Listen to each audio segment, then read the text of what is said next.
Сәлем баршаңызға, қалдарыңыз қалай? Бүгінгі күндерің сәтті өтсін. Бүгінгі тақырыпты бастамас бұрын каналға тіркеліп, лайк басып, комментарий жазуды ұмытпаңыздар.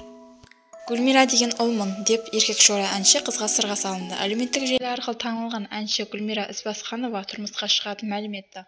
Оған сырға салынды. Бриллиант әпкелерден бриллиант сырға құтты болсын. Көктемде ұзатыламын деп жазды әнші. Оның тұрмысқа шығатынына кейбіреулер сенбей жатса, енді біреулер бақыт тілеп жатыр. Гүлмираның ұзатылам деген естіген оқырмандар әртүрлі пікір жазылуда. Бақытты бол, Құдайым ұзағынан сүйіндірсін, аман бол, әнші қыз, ән айтуды ұмытпа. Әрине, әрбір қыздың бақытты болу хақысы бар. Бақытты бол, Гүлмира.